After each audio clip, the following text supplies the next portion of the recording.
Yes? No? No? Live sports radio. It's us. Yeah. Well, I hope we're live sports radio. But let's face facts here, okay? Facts is facts. They're billionaires, okay? Billionaires and millionaires do not become billionaire businessmen. Do not become millionaires and billionaires because they're known for paying their people particularly well, or at least not fighting over a nickel. They will go, why do you want a nickel? I want a nickel. You got a billion nickels. Yeah, but it's my nickel. Why do you want a nickel? Yeah, the billionaires are making their money based on the backs of the millionaires. Right. And we get that. But remember, the millionaires will also always fight to pay less taxes. Right, of course. And they will fight to pay you as little as possible. Of course. But remember, though, on the flip side, and I'm not saying I'm choosing a side particularly yet, the millionaires become millionaires because of the billionaires. So there's a perspective there to be heard, too. The issue here, though, in particular with Major League Baseball is this. They've recently, the owners submitted a proposal basically to get the game back. Right. And in terms of just the finances now, this is what we'll obviously talk about, is the owners figured, well, since a majority of our players are on the lower income level based upon, obviously, the salaries in baseball, we're going to pay them at about 70% of their salary moving forward whenever the season starts. 7 of who? Okay, now the higher priced athletes, which is obviously a smaller percentage, but those are the guys you want to see play, we're going to pay you about 25% of your salary. And the owners are defending this by saying, well, we're going to lose money.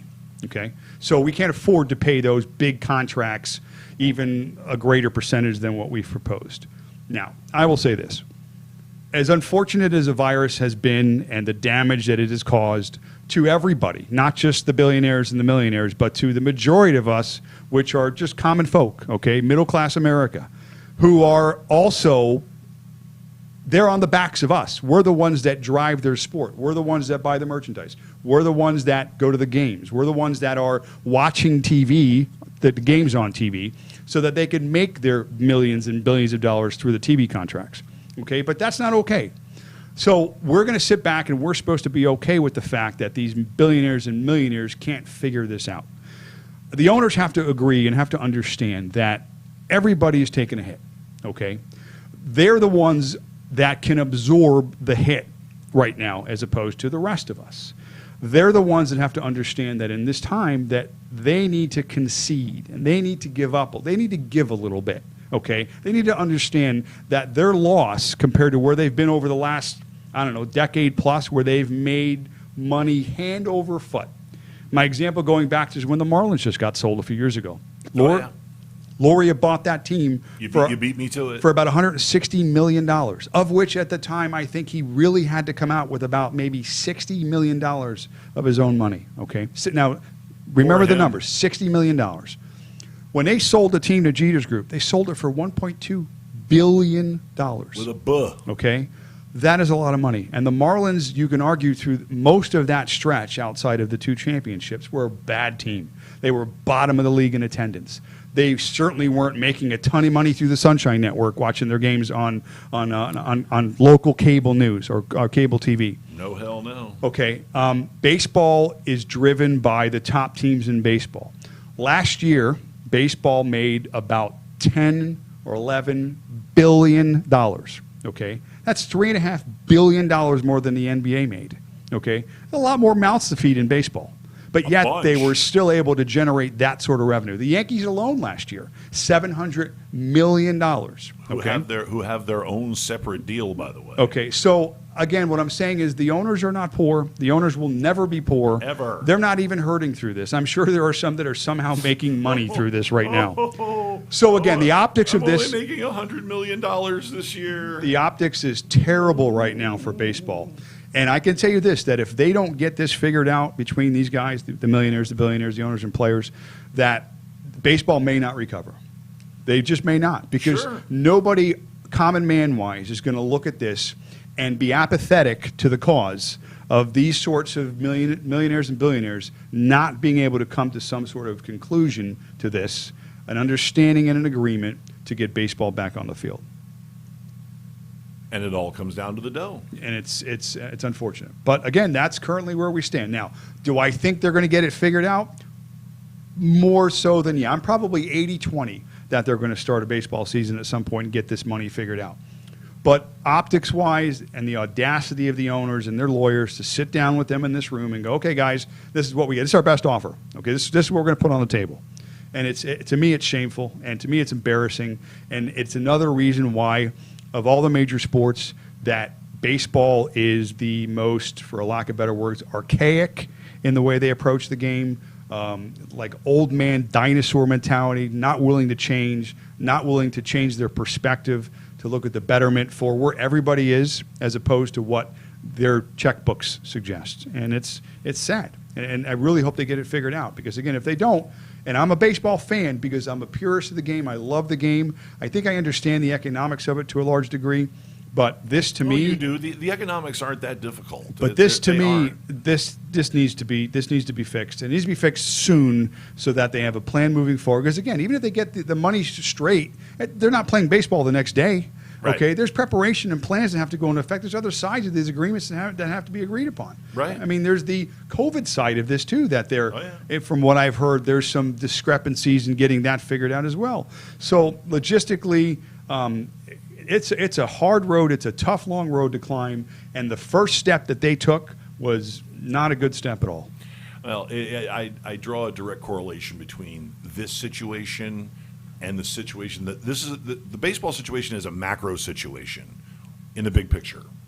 Okay, a micro situation in the macro picture.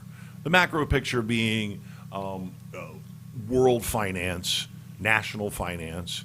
Okay, all of our great stimulus packages that have come out. Okay, where we've printed up enough money to try to stem the tide of this disaster. Okay, 41 million people out of work. Okay. Trying to slow things down. But what are we seeing? Why are we having a recession? Why is there a big deal? Because the banks won't take the hit. The rich people won't take the hit. Agree. Okay? And it's F you pay me. Across the board, F you pay me. Yeah, the separation is as great as it's ever been right now between the rich and the not so rich. Right. Yeah. And this is where once again we're not trying to get political, okay? But this is where the class war is boiling down, and oddly enough, between billionaires and millionaires, or 100,000aires. Yeah, and where's the rest of us? So it's not just affecting schlubs like me that have been out of work, or schlubs like you that have been out of work for what are we working on now? 7 weeks? 3 months for me. Oh, excuse me, 3 months. March until now, it's almost June. Yeah, it's all of March, all of April, all of May. It's 3 months. Okay. Now, in our position, we don't have any leverage to tell our small businessman boss, give me a regular pay or whatever. No, our pay system is different. Okay. And we are kind of blessed with having a reasonable and generous boss. Okay, and we are blessed with the fact that, unlike a lot of other club owners, he actually owns the property. He's not a management company renting the place and saying, "I own the place." No, he owns the building, the property, the business.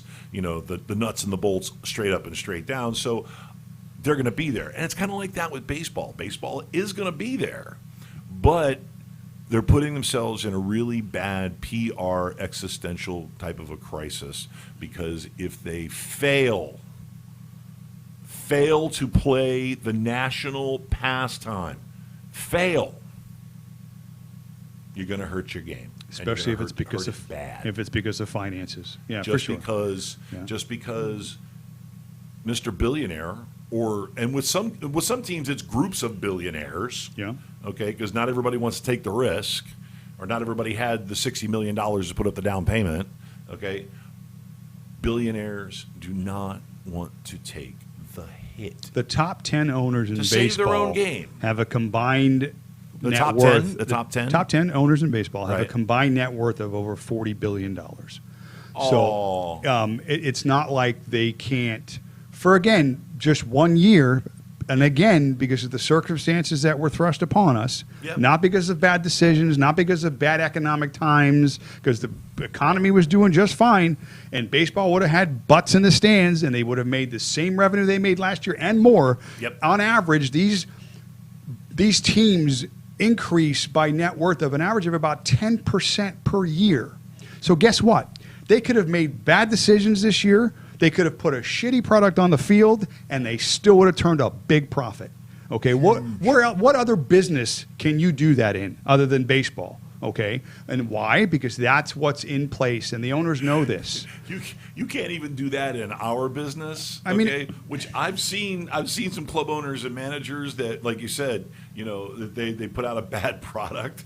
Okay, and they're still successful. They're still turning dollars. But yeah, it's really, so egregious. Hard. It's so egregious, the whole thing. So hopefully they get it figured out. Impossible. And baseball has an opportunity here to be the first one back as well. We talked about this last week. Imagine, July 4th weekend, which is obviously America. Hopefully at that point we'll have something to celebrate. Apple pie, fireworks, and you turn on the TV. Dogs, baseball. And you have opening weekend, and boom, you got 50,000 people in these stands, hopefully. Maybe not, but at least a good part. No. But you got 30 guys that are in rooms or on teleconferences or whatever they're doing trying to figure this thing out, and they're like, no, sorry, we can't lose any money. The stars it's insane. Of the game, the people who will put not butts in seats. Now, you have to have superstars to put eyeballs on screens, and you're going to get a whole bunch, especially up front. Especially now, a whole bunch. Remember this, too. The players are the ones that are assuming the risk, not financial, but in terms of their health and their families and everything else. And the owners are sitting in their suites with all their PPE equipment and protection and everything in place. But yet the players are the ones out there traveling, dealing with this stuff, having to bring these things home to their families, and they're the ones that are being squeezed in this situation. And it's just... It blows my mind. It's avarice. I mean, where do we go from here? It's just incredible. So again, it's FU pay me. It's insane. I'm sick about it. You know what? He's had enough. I'm done with the baseball for now. Don't start a riot in here, man. I'm over it. I think I've got a beanbag gun around here somewhere. I'm over it. So. I won't use rubber bullets. All right, one good thing about baseball, and there's just a few in terms of the players. Well, David Price came out, which was a positive. Let's speak some positive now. He says he's given $1,000 to every minor league player. That's a pretty nice sum of money. $30 million a year. He makes a lot. He made 24, I think, last year. But that's a lot of money. I think it's about $250,000 he's coming up. How many players total? I think there was a lot. There's like 224 players or something like that, employees. So again, he's coming up with about $225,000. No, which is a good chunk. Now, Sin-Soo Choo, the Rangers had done something very similar. The Dodgers, as an organization, have agreed to pay their employees through the middle of July, regardless if they come back or not. So there are some good things ownership in baseball. There are some people that are doing the right thing by their employees. Sure. But overall, the general message, like we've explained here, is not a good one, and it overshadows anything that you're hearing in terms of a positive light from any of the individuals that are trying to get ahead of this, make the right decisions, do right by not just themselves and their families, but the rest of the people that are associated with the game. But anyway. Well, listen, in sports, in the business of sports, sometimes what happens is these executives and these owners, if you will, bean counters, they lose sight of the fact that this is a human endeavor. Human endeavor. It's about people. Okay, you call them fans. Okay, you can call them fans all you want. They're people. Butts in the seats. Eyeballs on the TV screen. People who wear silly visors and throw them around my friggin' studio. Yeah, I was pissed. Okay, Sorry. It's called people, and you rely on people. And guess what else in the people equation? There's people on your field playing the game. Very talented people, very skilled people, very good players. You are Major League Baseball. You need to step up Major League wise. Okay, I'm going to solve the problem. Okay, you want to make the players take a prorated salary? Same for everybody. Period. Same for everybody. Yeah, again, you play 60% of the season, you get 60% of your paycheck. You pay 40%, you get 40% of your paycheck. Take the check, take the pay scale that you have, your contract, okay, and literally break it down to a per game basis. This is what you get paid. Okay, you're not getting paid any different than if you played 162 or if you go to, God bless you, go to the playoffs or the World Series. Okay, you don't get paid in your contract for the playoffs and the World Series. The only thing that happens in the playoffs and the World Series is you get postseason bonuses, which isn't much. Which ain't much. It's about $50,000 per player compared to the $50 million value of your contract. Yeah, and the same way with NFL football players. It's like I make $330,000 a game. But then when you get to the playoffs, you're like, ugh. The winning guy gets 15. I made 15 grand. Yeah. I almost worked for free today. Okay, and you know what? Actually, if you're in the playoffs and you're a $300,000 a game guy and you're only getting paid 15 or 20 grand, you're actually kind of doing it for the love of the game. It's perspective. You're doing it for the team. You're doing it for the sport. Yeah. So I got no beef with the baseball players. The baseball players are right. There's even some baseball players that are standing their ground and going, what we negotiated back in March is the contract we're going with.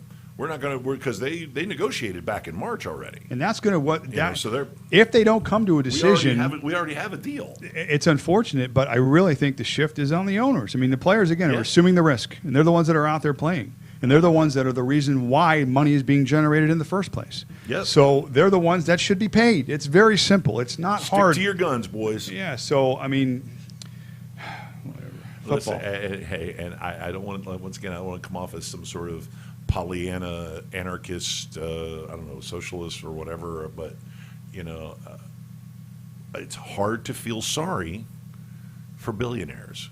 Okay. We're talking about people who are, they were already billionaires before they got to the game. It's not like your baseball team is your sole avenue of revenue. Well, I mean, not income. now it is, but because now to buy a franchise, you have to be extremely wealthy. Yeah, okay, but you still have other businesses. Yeah, you have other assets. Oh yeah, most of them do. Okay, most of them do. It's not gonna cut into your lunch money budget to pay your people right and to do the right thing. No, not at all. Okay, not at all. It's not. So you're not gonna get any sympathy from me. You're not. I'm gonna side with in this case, the less rich of the two. Okay, because I personally would love to make $700,000 a year playing baseball. I would love it. I'd be like, wow, $700,000. But then you get there and maybe I'm a half decent player, and they're like, we should make more. Well, I was real happy with $700,000. But I have a different perspective. We all do, because it's not that sort of lifestyle that we have to lead. I've made $700,000 my whole life. Yeah. So. Well, again, they're running out of time to get this figured out, because again, it's not just getting it figured on paper. The logistics and the planning and the preparation and the safety measures and all that stuff has to follow after they get the money squared away.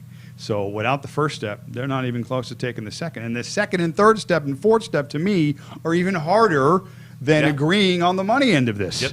Okay? I mean, it doesn't hurt as much in terms of your ego, right. But when you get to the safety issues, now you're talking about people's families and their families and friends and everything else. Yep. So those next steps are going to be even harder than these first steps. So it's just, the whole thing is gross, in my opinion. And if it is the economics that gets in the way, I'm saying it again, baseball, they may not recover. They may not recover from this once things resume to some sort of normalcy, whether that's next year or whenever that may be. But this will be a black stain on baseball for many years to come.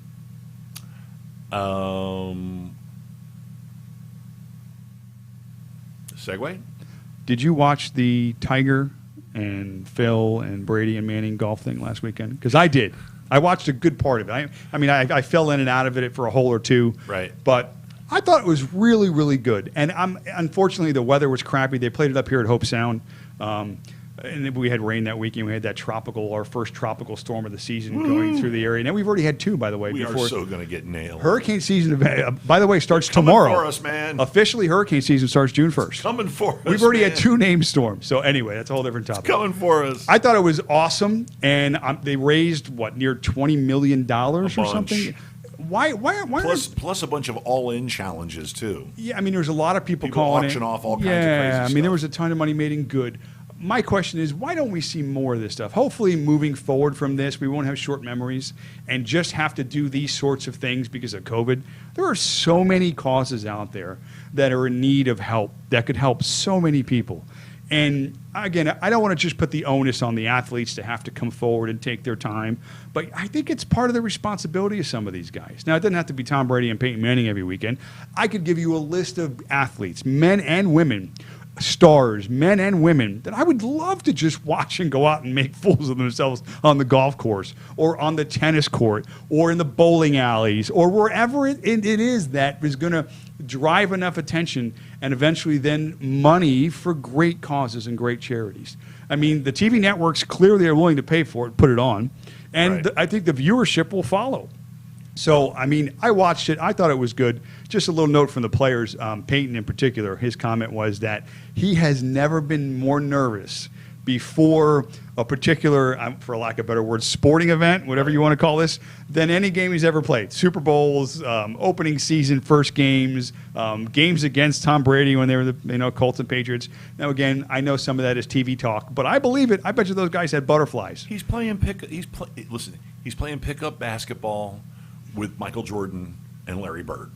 Okay, period. And he's not playing playing with Michael Jordan and Larry Bird at their age currently. We're talking about two guys that are right there at that apex, maybe just on the backside of their career. They're still competing. They're still competing at a high level. Yeah, they're still better than mostly everybody on the planet. They're still great. Yeah. Okay. So so think about that. And you're Peyton Manning. You're no slob. I mean, you're Peyton Manning. You've got some skill. Are etched in stone. You're going to the hall. You're getting a gold jacket. You got 2 Super Bowl rings with 2 different teams.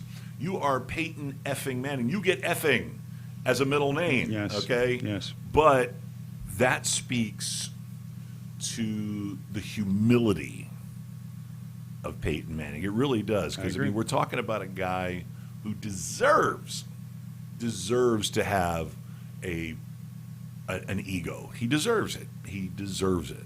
Okay, but I think that really speaks, and Eli supposedly is a lot like that too. A good family structure, obviously. Good family structure. That's how it's supposed to be. Unfortunately, Simple it's not like that. as that. Well, Okay, I mean, so good on you, Archie. Yeah, great Good job. on you, Archie, and we're waiting for the other Manning kid who's just going into college right now, the Manning grandson. Yes. We're going to get another Manning before we grow old and die. We're going to get another Manning. Yeah, sports are better with the Mannings involved.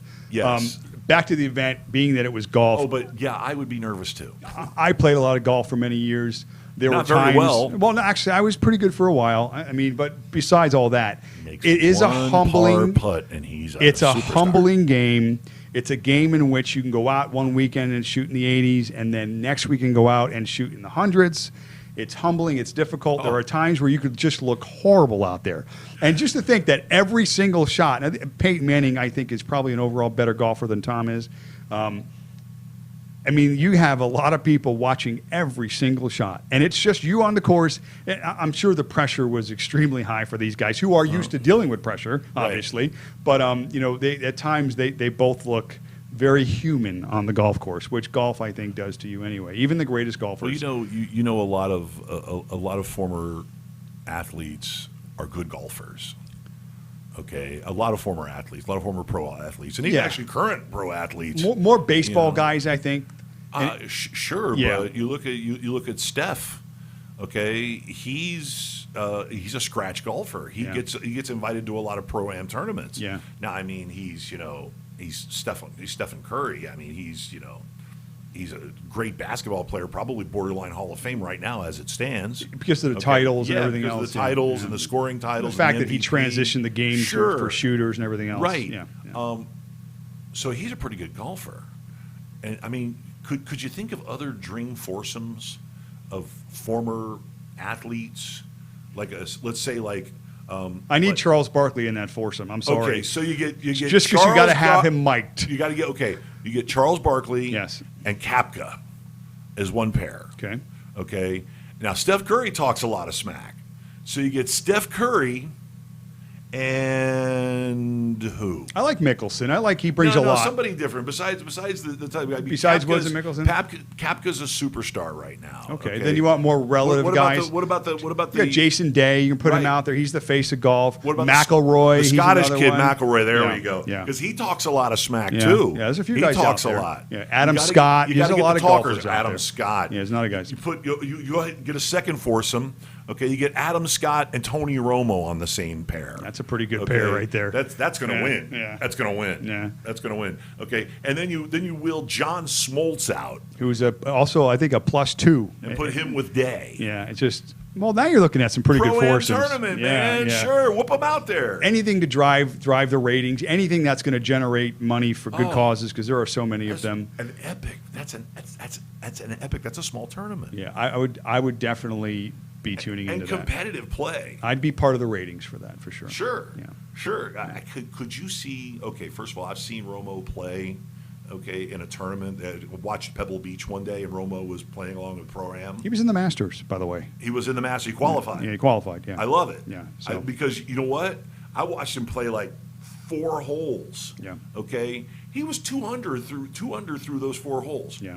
He can hit play. 2 birds. He can play.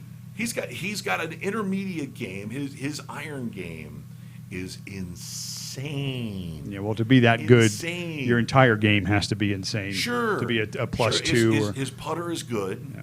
Okay. And he's got a mortal driver. That's what it is. He's got a mortal driver. He's only pushing at 220, 250. But his whole deal is hit it straight. His whole deal is hit it where I want it to be.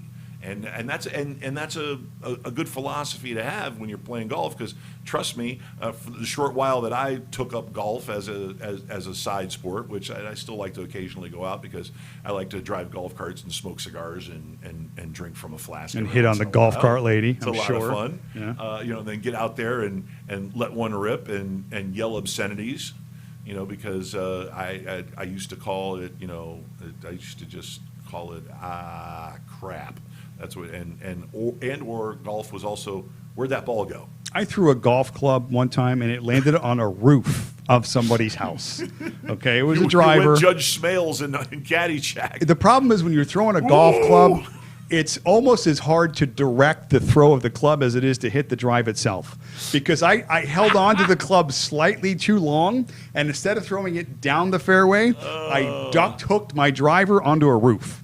So... but we got it. We went and got it. So hey, Smales, $1,000 says you missed that putt. Yeah, I think it was my at that time Taylor. I had TaylorMade clubs, and it was a very expensive driver that I was not willing to let go. Oh my God! And my buddy at the time, Dennis, if you're watching or listening, or at some point watching or listening, thank you for retrieving my driver.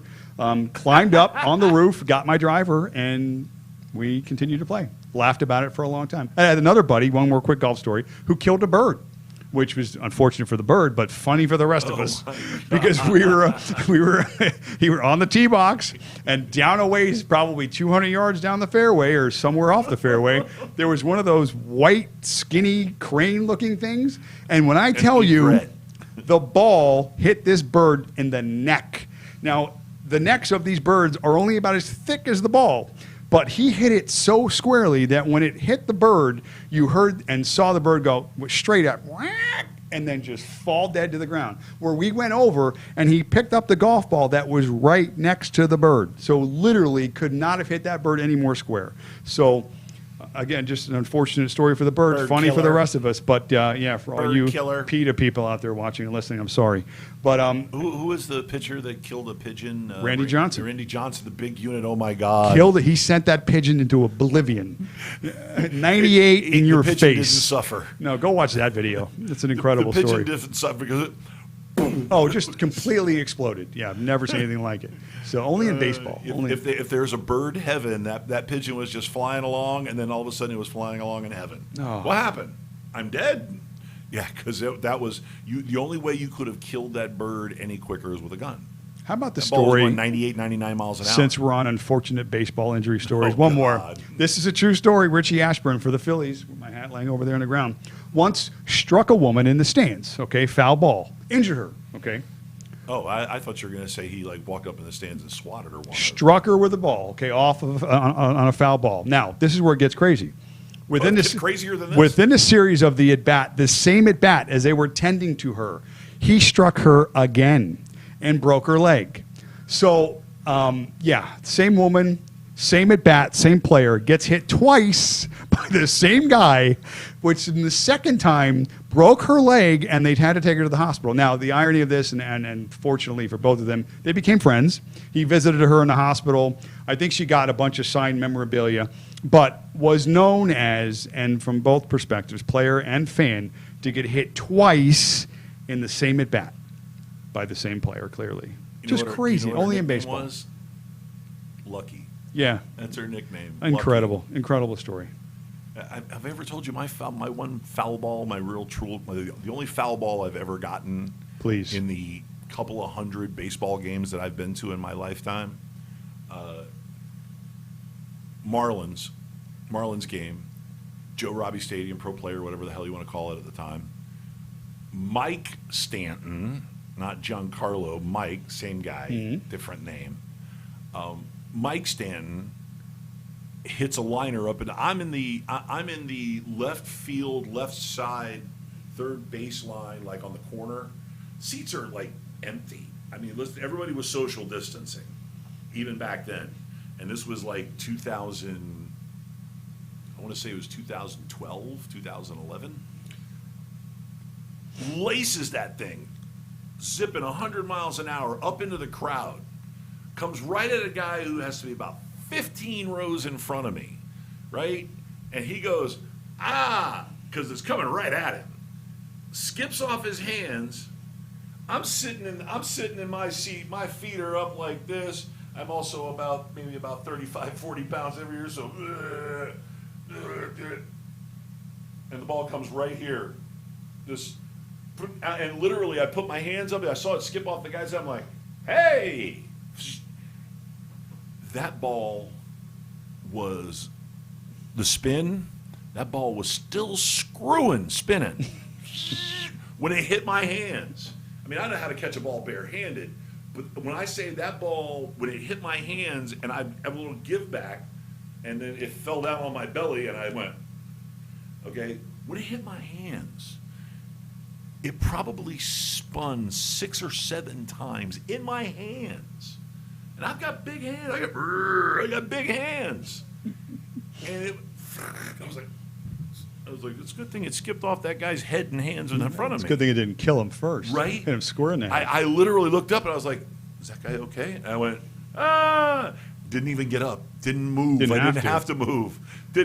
I got on the big screen like, hey. One more baseball story for you. This is wait. Because there was only like 3,000 fans there. Left or original. Yeah, it was like the 6th or 7th inning. Yeah. Okay, the loudest cheer came from Russ was right next to me. He's the one that cheered. He's like, hey, you got a foul ball. And the rest of the crowd, when they saw me, they're like, yeah, yay, good for you. I'm like, oh, okay, jerks.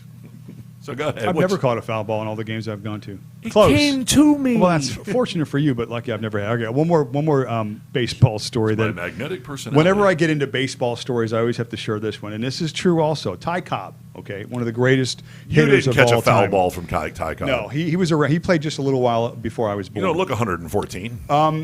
One of the greatest baseball players, greatest hitters of all time, Racist. But also probably one of the not nicest players of all time. Racist. That was a time in sports, in baseball in particular, where, things were different, okay? You think what you're seeing now on TV, if they had social media back then, none of these guys would be alive. This is a story of Ty Cobb one time in a typical baseball game where he was being heckled because, again, the fans were pretty ruthless too. And they were pretty close to you. And they were in your face, yes. So he proceeds to find the heckler and start a fight with this guy and whoop his ass, okay? Where teammates were helping in the sense that they were keeping other fans away from trying to help this poor fan from getting an ass beating. Okay, now here's where it gets crazy. Now, fights at that time in baseball were pretty much common, okay? I mean, there wasn't so much that it was like, oh, wow, here's another fight. The difference in this fight was this guy had no hands, okay? He was wheelchair-bound and was a quadriplegic. He had no hands and could not use his legs. He beat a cripple up. Now, this is where it gets even funnier. Once the press got a hold of this, and of course there were still press back then in these games too, somebody approached him and said, Ty, were you aware that the guy had no hands when you were beating his ass? And his response was, I don't care if the guy had no legs. I wanted to kill him. So no way, you've got to say it in that thick Georgia accent. Yeah. I don't care if he had no legs. I wanted to kill him. I would have killed him. So that just goes to show you that there are some mentalities out there that are far different than most of us, fortunately. And again, just another great baseball story and something that should be passed along from generation to generation. Unfortunately for the guy with no hands, he probably should have chose to heckle somebody else.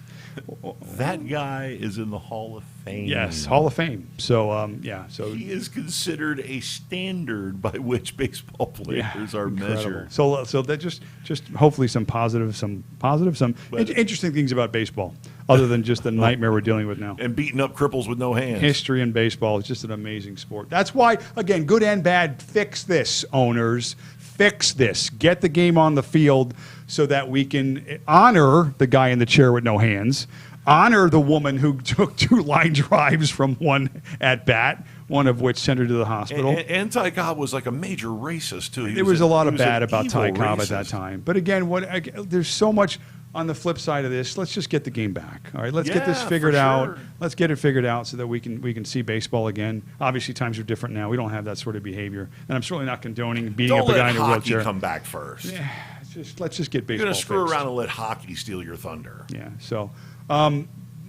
we got some football news, I guess. Yay! At least we didn't have any arrests this week that I'm aware of. Even though one guy, I forget who it was, one of the Patriots guys, another player, I'm sorry, got 3 times the legal limit. His name is eluding me right now, but got pulled over. I think it may have been a Patriot, actually. Was he pulled over in Massachusetts, though? Yeah, I think it was, actually.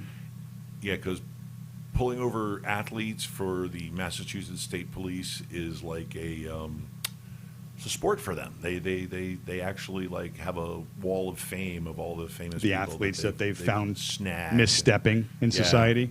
Yeah, like nobody else ever takes any of those missteps. Could not get me to play a professional sport in the state of Massachusetts for not for $700,000 a game. Yeah. Well, in terms of football, it's status quo. They're taking every step moving forward to get things going on time. A lot of safety precautions. There's still a lot of things to work out, a lot of logistics and stuff like that. But the season looks as though it's going on schedule. Some of the facilities have started to open. Some of the players have come back. So it looks like football is righting the ship, and they're on course to get started. It's just about the weekend after Labor Day weekend, I guess, is when it starts. Well, here's a little philosophy that, and it's just the latest news, because with this whole COVID-19 thing, we're all kind of learning as we go, and even the scientists are, okay? And that's the reason why we've pulled together the super friends of science, of epidemiology and virology to fast track as some sort of vaccine and remedy for this thing, because it is nasty, as you well know. But what we're finding out now, and it's something that's just starting to come out, is that the whole 6 feet distancing thing, while is nice and has some effectiveness, okay, in order for distancing to be really effective, it has to be over 10 feet before you lower the chances to almost none of catching any sort of a aerosol spray type of a transmission. So the onus is now back on face masks. With that knowledge in hand, the NFL may go to a half capacity. In other words, half capacity by virtue of their season ticket holders. They will alternate games for season ticket holders. One set of half the season ticket holders get to go this game, the other half to get to go that game. And what they do is they set them up in the rows, every other row. And then the next week, every other, or the next home game, every other row. Yeah, I can't see of a number greater than 25% to start with in terms of fan participation. Yeah, you think so? 25%? Yeah, because again, just by numbers alone, 50% is not enough. But they can require masks. Yeah, I mean, there'll be other things, and they may even check your temperature before you walk in the door. Sure, that's going to make it's sense easy. too. Yeah. in terms of numbers, fan participation, I think 25% for most of the leagues once they introduce fans. That seems to be about right. And then it'll gradually increase from there. They're going to, again, that's going to be the initial step. And then they may go half a season. They may go the full season like that. And then decide next year, okay, well, we made these mistakes. We found out that we can do this better, and then start to progress towards that. Listen, again, the first step is getting the sport on the field first. I think the fan is the afterthought. Definitely a revenue stream, but without playing the game itself, they don't get any money. I mean, there's no revenue. That TV contract is larger than your gate. Step A, B, C, and D is the sport itself. Right. And then everything else after that is going to be towards the fans. Because remember, if the fans aren't at the games, they're going to be home watching the games. Exactly. And once they understand that side of it and the ratings and everything are through the roof, then that creates income and revenue just the same as if the person was there at the game. Exactly. So they'll get there. But again, it's sport first, and then everything else is second. So football looks like they're on track to do it. Basketball, another one. They're talking about games in Orlando. That's been thrown around for a while now. Right. And it looks like that they've come up with a playoff structure, which I think is interesting because originally it was the top half of the teams. I'm going to throw this at you. You know, it's the same as hockey, too. Hockey's doing a similar thing, too. The one player that they want to be the face of the league moving forward is clearly Zion, okay? Right. I think it's interesting how they have the playoff structure now where New Orleans is currently a playoff team. Yeah. Now, under the normal structure, he wouldn't be, and they wouldn't be. But that's much-watched TV to put this kid in the playoffs.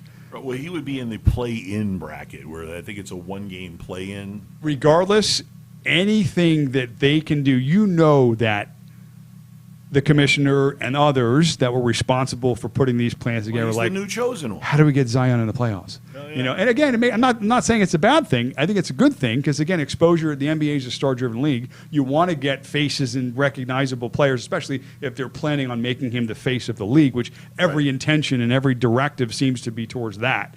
You're going to have Zion in the playoffs year one, and I'm going to watch.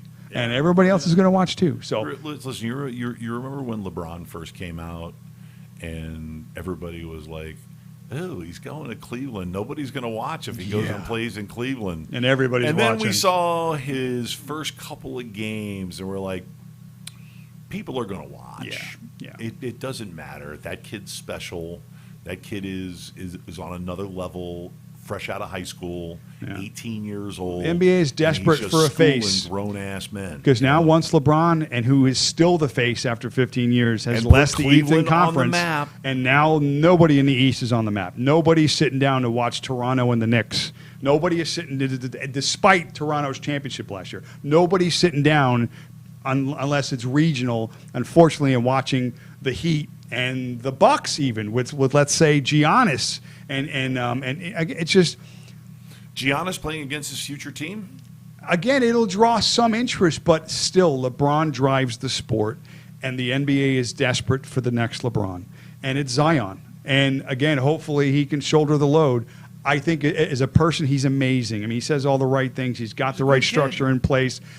If he stays healthy, he's the guy. But again, I just thought it was interesting that they've got this playoff format structured around, hey, we got to get Zion in there. And it makes sense. The NBA needs that face. It's beautiful. Almost as bad as they need one of the New York teams to be in the playoff structure. Well, they need Kevin Durant back next year because the Brooklyn Nets are the only chance in that state. Right. Because for the rest now, of the teams, for now, until the Knicks ownership is different. Well, they will not listen, be viable. Listen. Okay, well, first of all, let me change the camera to me. Camera's on me now. Both the Chicago Bulls and the New York Knicks have made what can be considered smart front office moves to get their organization together. Okay, more so the Bulls than the Knicks because until they get rid of Dolan's, they're gonna be the Washington Redskins of the NBA.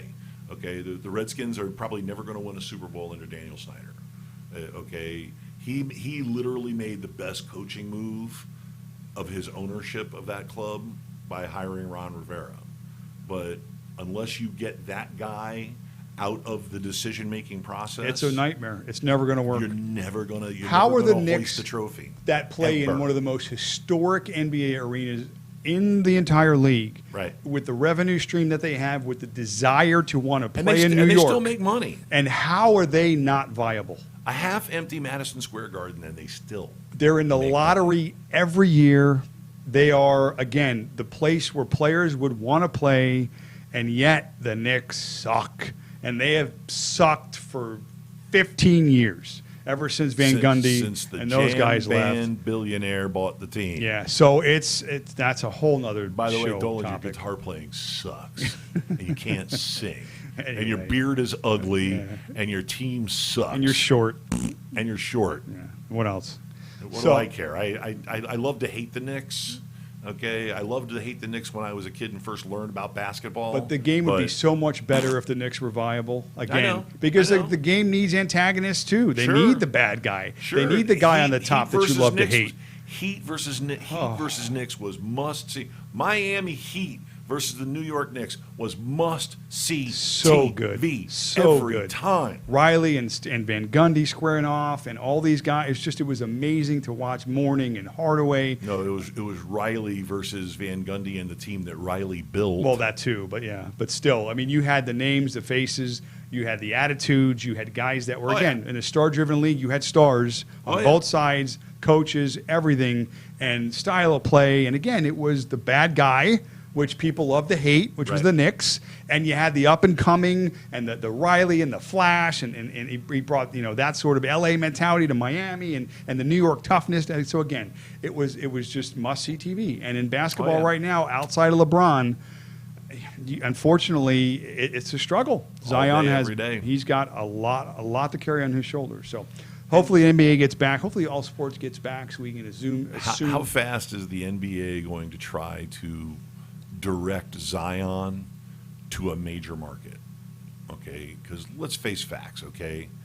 New Orleans, Milwaukee, with Giannis, Antetokounmpo. Yeah, I think it's Antetokounmpo. Ever since I learned to say Tagovailoa, I think I can say any last name. But to have those super talented kids on mid-market teams, mid and small market teams, I don't think they're going to stay. I don't. I think Giannis is going to move. He's gone.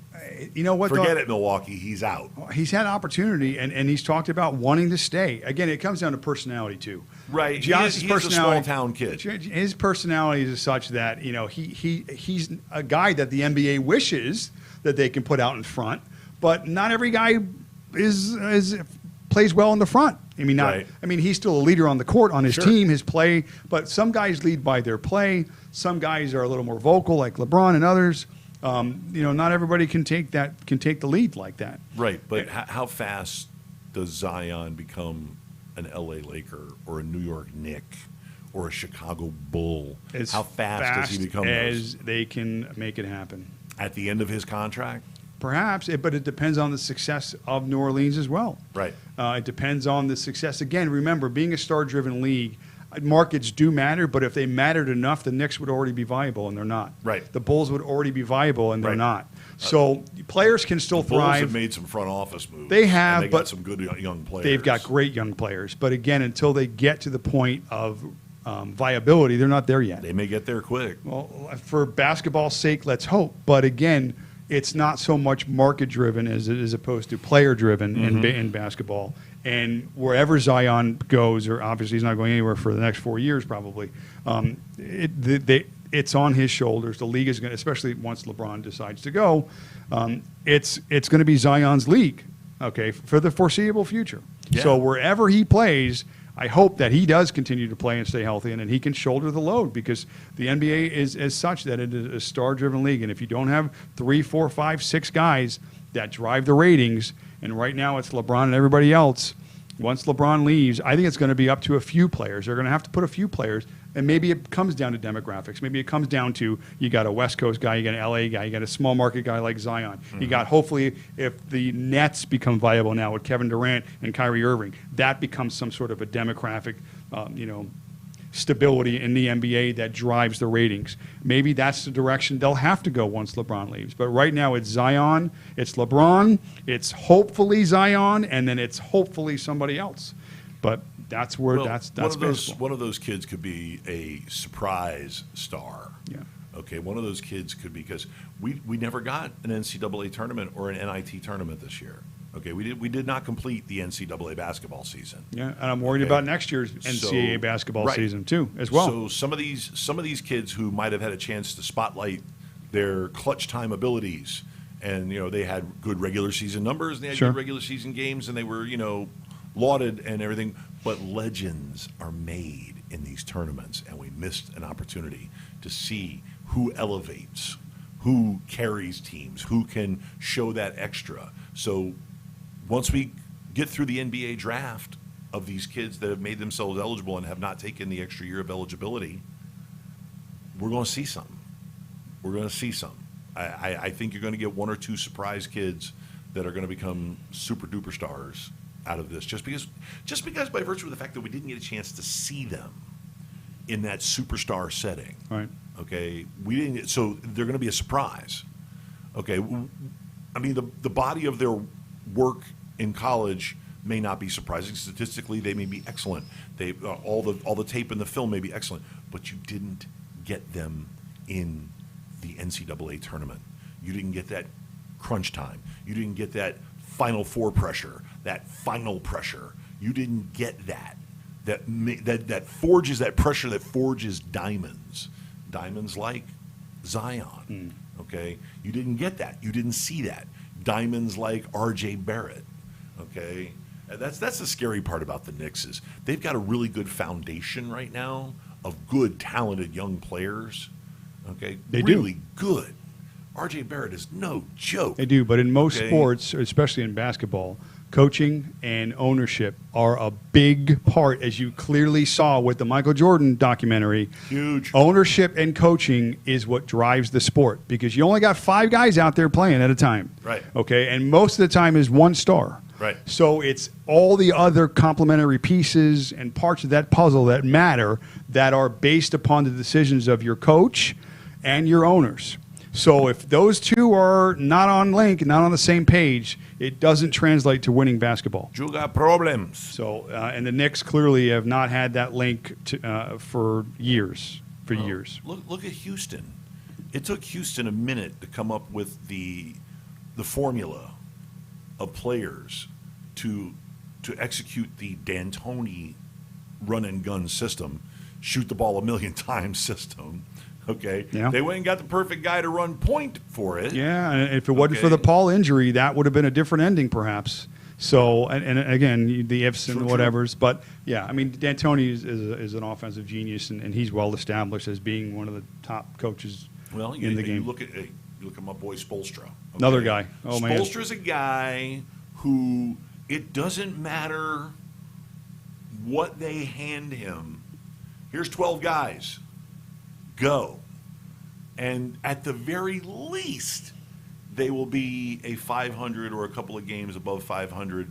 And that's with nobody on the team. Yeah, if he was coaching in any other team outside of Riley's team, his notoriety and his value would be much higher, because people tend to think Riley first. And, oh, yeah, who's the coach? Oh, yeah, it's Eric Spoelstra. Yeah. But like you said, what he's done with great teams, with not great teams, with whatever you want to call that they've been in between, I feel, and it shows that he's brought out the most in every situation. And that's what determines a great coach. Well, he's a culture guy, okay? He's a culture guy. That Heat culture that has been cultivated over the last 25 years, since almost the inception. Yeah, almost. They had it right from the beginning. Right. Well, that's because you had a really good owner in Mickey Aronson. I mean, they had it right from day one. So fortunately, that culture, especially the day that Riley came in, the day that Pat Riley signed to be the executive vice president, general manager, and head coach. Yeah. Okay. And what did he start doing? He started making trades. Okay, I want a point guard and a center of elite quality, and then I'll build around them. Yeah, well, that was his model. model. All of a sudden, they're in the playoffs every year, and they're contending for titles. Yeah. They're in the Eastern Conference Finals. I mean, unfortunately, those teams never got over the hump, not until 2006, okay, when Dwayne Wade came in, and that magical run with Shaq. Wow, but that was fun. The culture, and he's a product of that culture. Okay, that culture has now moved to the University of Michigan. Okay, where they're, why can't I remember Howard? Thank you, Juwan Howard. Yeah, Juwan Howard, who was a member of the Miami Heat, has 2 championship rings from sitting on the bench, being a spot player for the Heat, and was an assistant coach. Was an assistant coach for 6 years. Yeah, he was a hot candidate in the NBA, and he went back to his alma mater. Mm-hmm. And what immediately happened? They're winning games like crazy. Yeah. And what do they have? They have discipline. They have conditioning. Mm-hmm. They have commitment to the team game. Okay. Look at Patrick Ewing, same thing. Exactly. Accolades for him. Exactly. And who would have thought Patrick Ewing would be able to lead a franchise, but a college basketball program? But they're doing it, and that's John Thompson. That's John Thompson right there. But again, you have circles of people of excellence, including the Rileys, including the John Thompsons, that like the Belichicks in football. They almost like it's their children, and they breed good coaches, and they breed good environments, and they put plans in place that somebody with fortitude and with respect and with a drive can execute, can keep those, can take those systems and make them slightly better. You don't have to change. You don't change the systems. No. They bring their strengths to the systems and make them better. Right. And that's what you're seeing. Like you said, Juwan Howard's a great example of that. Yeah, well, so. But the philosophy is excellent conditioning leads to excellent play. Because let's face it, other than soccer, okay, what is the most cardiovascular intensive pro sport out there? It's basketball. Okay, it's basketball all day long. Men's rowing is pretty hard, Yeah, men's rowing is pretty rough. Yeah, I've seen those guys. Yeah. But it's a matter of, and you could see the difference, okay?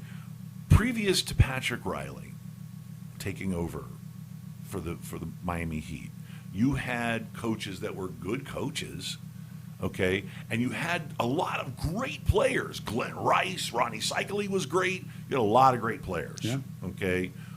But one thing that you relied on them to be responsible for their own conditioning, and there's always, of course, basic conditioning that you go through in every training camp, and every preseason, and every practice, okay. But those baselines of conditioning, weight checks, body mass index, okay, speed on different drills, okay. Rothstein didn't care about those things when he was the coach. He didn't care about those. Those guys didn't care about those games, those things. All they wanted to do is make sure you executed the plays. But one thing you're finding out is that these Miami Heat teams, when it comes down to the fourth quarter, comes down to crunch time, they don't make the same mistakes that other teams that really don't pay the detailed attention, okay? And the detailed attention to the excellence of execution, if at the risk of sounding like Bret Hart, okay? The excellence of execution, execute the damn play. Execute it right. Play defense hard. Yeah, both sides. Okay, maximum effort. Now I'm sounding like Deadpool. Okay, but maximum effort, and it's maximum effort at all times. Why do you think Jimmy Butler, who is an alpha and has been an alpha ever since he was playing with Derrick Rose? Okay, he's still been an alpha. He's been a mouthy, strutting dude. All right, and he came to Miami. You didn't hear boo. Why? Because Jimmy Butler was always a first guy in the gym guy. He was always a guy who was already running by the time you got there and you were stretching. He's a guy who's already heated up and ready to go. Okay, he had that ingrained attitude. He had that culture in him, and he just slid right in and he added his little bits, which nobody seemed to notice the improvement in play from Bam Adebayo. Nobody noticed the improvement in play from Kelly Olynyk. Okay, these guys improved because a guy who already knew about the culture came in and added to that culture.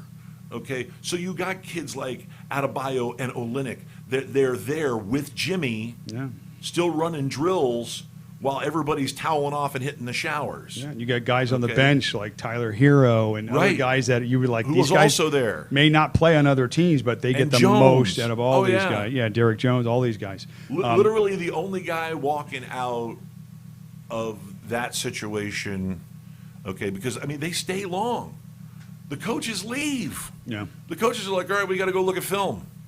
Okay, Udonis has them like, yeah, no, I've been playing 15 years. I got crap to do. I got to go to the barber shop. Going back to the fitness of the Heat, one of my favorite Heat players of all time, and also just a specimen, was Alonzo Mourning. Ooh. What's the closest? Monster. What's the closest you've stood by Alonzo Mourning? I was within about 5 feet of him once down there. And he's a treat. I mean, just physical fitness. That team, that era, that guy you could tell that guy lived in the gym on both sides, not just with the weights, but actually honing in the basketball skills. Defensive presence, he was a beast, but he was imposing, intimidating, and physically strong. Yeah. And again, it just lends to the atmosphere, the environment of the importance of physical fitness in sports and in basketball in particular. When Shaq came to town, 2006, 2005, when Shaq came to town, he had just been fresh off of his run with the Lakers. 2 championships. Got his 3, I thought. I thought he had a 3-peat. Oh, with the Lakers? Yeah, with the Lakers. Yeah, he had a 3-peat. Okay, Shaq was coming to town. He was the big savior. They had a parade. There were 10,000 people at the AAA. He comes in his big black semi, and they're playing Back in Black, and we busted out the new black uniforms. Unis, Huge, right? Shaq showed up and bought in. Okay, and this was in the early days of Facebook, and he had a Facebook account. And he liked to log pictures of him working out, going through the workouts. And he was talking about, I lost 21 pounds. How did I lose 21 pounds? Buying in. I'm buying in. And he bought in for 2 years.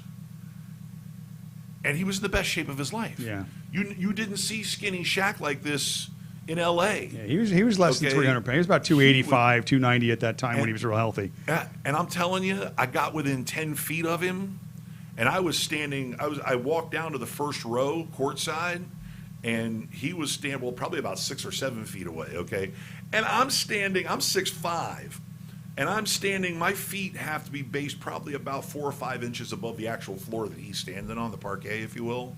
Okay, and this guy, massive. A shadow. He was massive. Okay, and when he ran, we were sitting in the 5th row for a couple of games because we corporate seats, and because that's the only people that could afford those, at the foul line, and to hear, you can tell when he's coming. Everybody else is boom, boom, boom, boom. You can hear him coming down. When he's coming, boom, boom, boom, boom, boom. Yeah. I was like. It was registering on the Richter scale. Like, it's like, we got a 3.4 in Miami. Spilling my beer. Yeah, okay, big guy, But amazing athlete. And when he bought in, and the list is long of players that came to the Miami system and into the Miami culture that revived their careers. Yeah, well, that was probably at the discussion table before they signed. You're going to run. Riley was like, "This is how we do things here. We're going to run, and you're going to have to buy in for it to work." And if they're like, "Sure, play with you, play with Dwayne, play with whoever," and we're going to run. Yeah, this is how we're going to do it. So we're going to run. Serious business. So.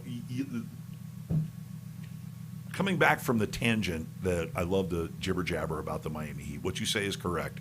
It is seriously the culture. The culture matters. 100%.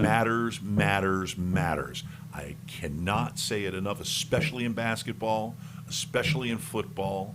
Baseball has their cultures. Okay, baseball is a little more malleable because players can go to other teams and slide right into the baseball culture. Mm-hmm. Okay, but when you get to these sports that are a little higher impact, a little strategy on the move. And there's less of you, too. Remember, basketball, you got 13 guys on the bench, including your starters. So there's a little more pressure on the individual. Right. Whereas in the other sports, not that you can get lost in the shuffle, you've got important positions, but there's a little more mouths to feed in every sense of the word.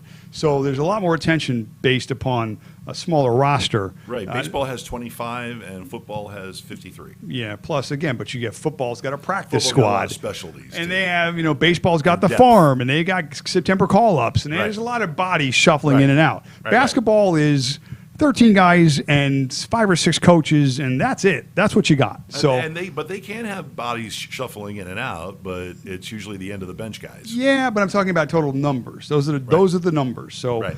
yeah. So there's a lot less to watch. Oh, which brings us back to them having their 22 team tournament. Yes, In Orlando at Disney World, at the Disney World Wide World of Sports. that's the plan. Now, our occasional contributor, the Guru's Guru, Mr. Roscoe Henn, he feels bad for the kids if they're allowed to bring family. Why would you bring your kid to Disney World? Make sure my mic is on. Bring your kid to Disney World and be right there next to those parks, and your poor kid has to stay in the hotel, and all he's able to do is come and watch daddy play from the sky boxes or from the top of the bleachers, because you got to stay away from everybody. Yeah. And that's all you're allowed to do, and you're quarantined. You know how many mothers and kids are going to go like, no, go. No, I ain't quarantining. I'm not quarantining like that. That's not happening. The families have to sign on to this too. I mean, Right. whatever these provisions that they're going to have to put in place to keep everybody safe. Oh no, they're going to leave. They're going to. I'm telling you right now. The over under would be 50%. I'll take the under. Okay, less than half of those guys are going to bring their families, because those families are going to be like, we got to do what? Yeah, they basically have to shelter in place for all that time. It's like living in 3 a months. biodome. I know. Listen, again, these circumstances and No. these times are tough. So, no, listen, these players, I'm sure, live in very nice homes and have lots of things that kids can do and their friends and such. And most of these families are going to probably stay home, I would imagine. So, More than half of them. yeah, I'm probably maybe even more.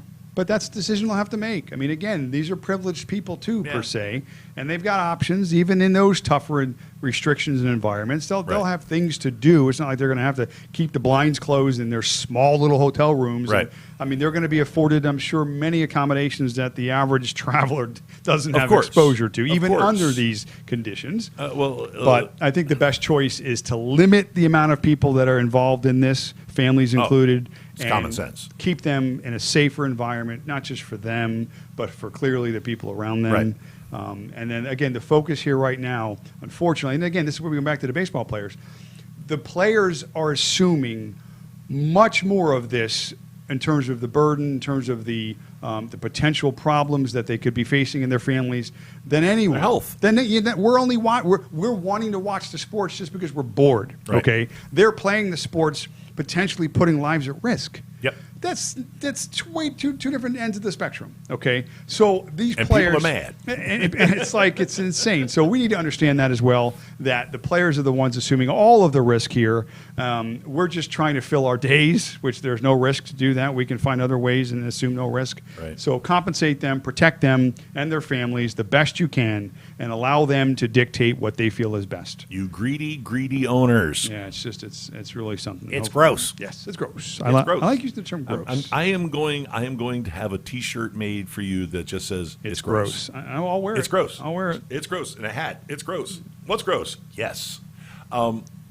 So I've become more of a science nerd, especially virology and epidemiology, and because I'm a lunatic that likes to surf the internet and get information about what's going on, especially a deadly pandemic. Now, so as someone who has survived it, and you survived it with a combination of Zithromax. Again, I took it, And- whether or not it helped or not. It wasn't other than just my own pushing it and saying, well, I'm getting a sinus infection. I know my body. I'm not feeling quite right.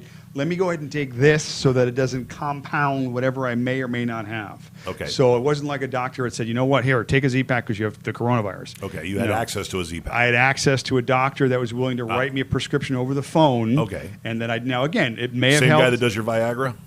No, different guy. Different guy. I get that from Canada. Cialis, 36 Yeah, hours? Yeah, that's a Canadian. It's going to be a long weekend, honey. I don't need Viagra. Anyway, Curveball. Low awkward. and outside, strike one. awkward. Shouldn't have swung. Yeah, so no, that again, I took it. It helped. I also, the very last day of my fever, I had somebody come to the house and give me a IV pack full of nutrients and vitamins. Aha, B12. That helped, I think, tremendously. At least get me started back on my feet again. Give me some energy.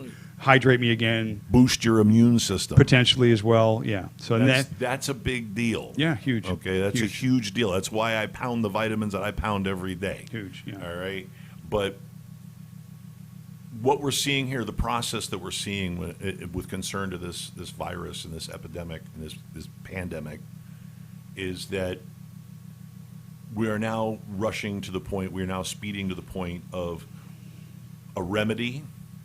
Okay, Theraflu, Tamiflu. You ever hear of those? Okay, because the flu shot isn't just a flu vaccine.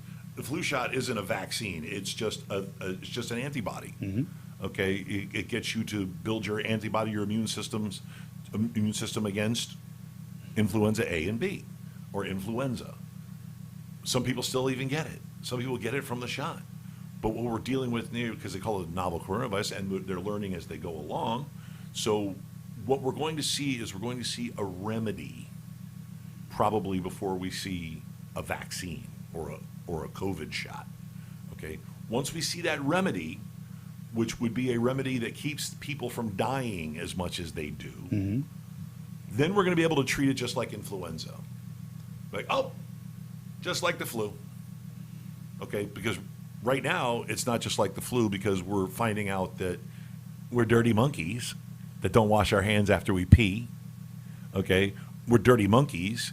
We pick our nose and then grab doorknobs. We're dirty monkeys. We do. We're filthy. We found out we're filthy. Okay, and we found out that stuff needs to be cleaned more. We found out that we have to be more considerate. We can't just take it's just a head cold, I'll be okay. No, stay your ass at home for a couple of days. Okay, or wear a mask, wear a surgical mask. We're finding out what Asia has known for decades.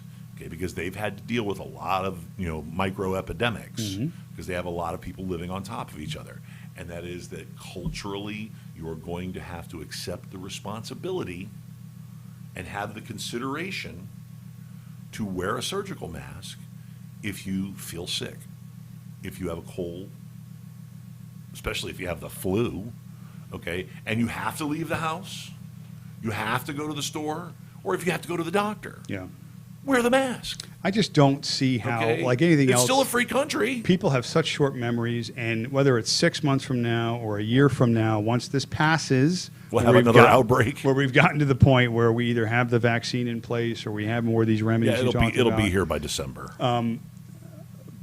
I mean, yeah, you'll start to see less and less attention to the things that you're talking about. Unfortunately, I feel. Right. Well, remdesivir, which is a remedy supposed to shorten it and lessen the severity of it. Remdesivir has already been emergency approved for terminal cases, for the hardest cases, the heaviest, the more acute cases. Right. Okay, which has been saving lives already. Well, which now it's going to go into emergency production. I would think as a patient, you'd have the choice to want to take these things. Right. It's the doctors and the administrators that are hesitant Yeah. for maybe malpractice or insurance reasons Sure. that don't want to give these unapproved drugs Sure. for these particular as treatments for Well, that's for why this. they have emergency approval. Well, and finally, but Yeah. many people have died in the process Yeah. that didn't have access to this or these Yeah, drugs. sad but true. Because again, you had administrators and stuff that were worried about the dollar and their pockets Yep. and their namesakes at the unfortunate demise of the people that have suffered and have died from this. Right. So, and that's a whole other thing Well, as well. and my biggest hope, hopey, changey, my biggest hope is that we, especially America, okay, we're America, for God's sake, okay? We should know better, we should do better. And hopefully this is a prime example of no matter who is the boss in the White House, whether you got an R next to your name or a D or even an I, okay, whoever you are, man, woman, whatever, okay, you place a high priority on disease control, a very high priority on fixing these things, a very high priority to continue to study these viruses and find ways to mitigate them, find ways to eliminate them, because you have seen, Yeah. the world has seen, Yeah. okay, because we forgot 102 years ago, we seemingly forgot about World War I and a pandemic that killed 50 million people.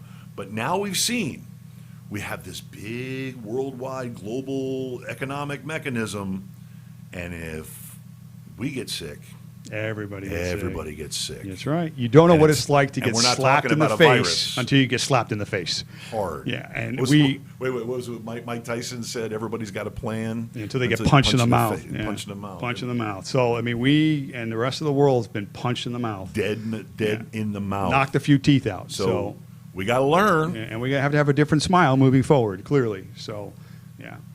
Like this.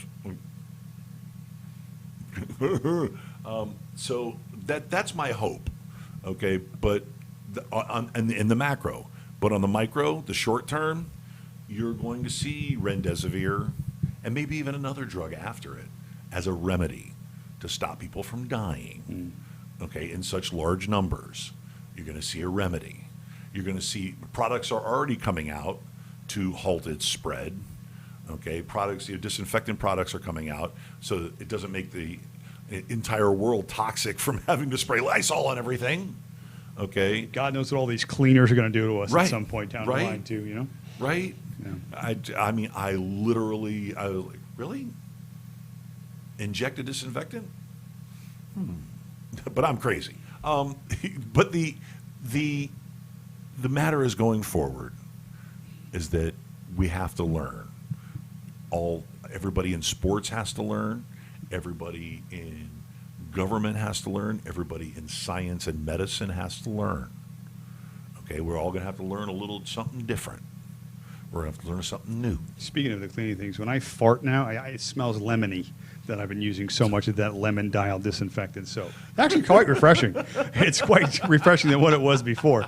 But I walk around consistently in a shower of lemon fresh scenting. It's kind of nice, actually. So That's I don't even tell you how things smell around here, but yeah. well, that's about wrapped us up, man. We're cutting into like 90 minutes, although we had to have that stream interruption. But we kept recording through the whole thing. We're never giving up. We never got to aliens. Never got to aliens. Disappointed. Now we know why aliens aren't showing up, because we're dirty. Yeah. They're like, ooh, cooties. I'm not catching that. Well, it's like the War of the Worlds. What killed the aliens? The common cold. It was the COVID. COVID got the aliens. Take that, aliens. At least we survive. They're even worried about turning green. Right? Yeah. All right. Well, let's bail out of here, because I'm starting to get hungry. It's getting to lunchtime. So on behalf of myself and Da Mazz, say goodbye to the nice people. See ya, nice people. You can catch him on Instagram at MLBJoyUs, because he's very joyous about MLB. And, of course, you search any platform, pick a platform, any platforms, just search Gonzo Radio, and we will pop right up, because I have put in the time to make sure that there are enough clicks to where Gonzo Radio Network is the first show you see. I put in the work. Also, don't forget, now we got a big lineup coming up tonight, 7 o'clock with Chat Fight, 9 o'clock with the Cocktail Hour, featuring guest Jim Patterson. That's right, I've been paying attention to my network. The network is expanding rapidly, like the universe. Monday night, a double-header lineup. I have a lead-in show for the Gonzo Radio Show. Nice. Giovanni O'Neill, Dom Nessie, Giovanni, formerly of Chat Fight, Dom, who is also a stand-up comic.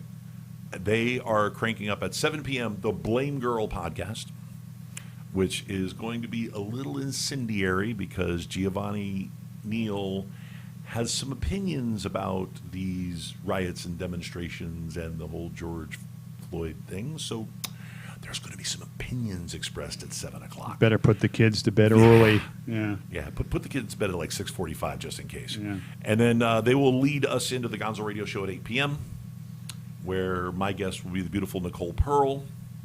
I'll explain to you who she is.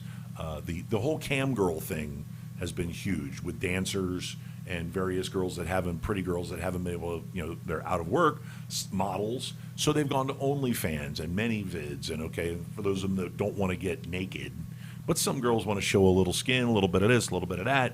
Porn stars that are out of work because they can't work. Sure. So the cam girl thing has blown up. and my show, Gonzo Radio Show, also having its pinky toe dipped in the adult entertainment world with Sam Singh, my lovely co-host, who is also, you can catch her at OnlyFans, Sam Singh X. So we occasionally like to bring a cam girl in, and Nicole is a very nice girl and very pretty, and it ought to be pretty interesting. It really should. I think we're going to tell some webcam tales. Put the kids to bed then, definitely. I imagine. Then coming up on Tuesday night, the Problematic Podcast. Two crazy people. That's why I call them problematic. Dan Casso, Stephanie Wood. You'll find out how crazy. And they start at 8 o'clock. Yeah, I think, because I'm the executive producer of that too. So there you have it. That's our lineup. Of course, the Syntron show every Saturday at 8. There's also another show coming. So we have one new show, 2 new shows in the last 2 weeks. And I have another show that we are currently in talks of debuting with my friend and my friend Lenny Travis and my friend Doug Almeida. Great comics. They have the Dougie and Lenny show. And I think we're going to be airing that on the Gonzo Radio Network as well. Spoiler alert! So there you go. Once again, say goodbye to the nice people. Goodbye. Nice people. All right. We'll see you guys next week here on the Gonzo Radio Sports Desk. Bright and early every 11 a.m. on every Sunday, unless I change it.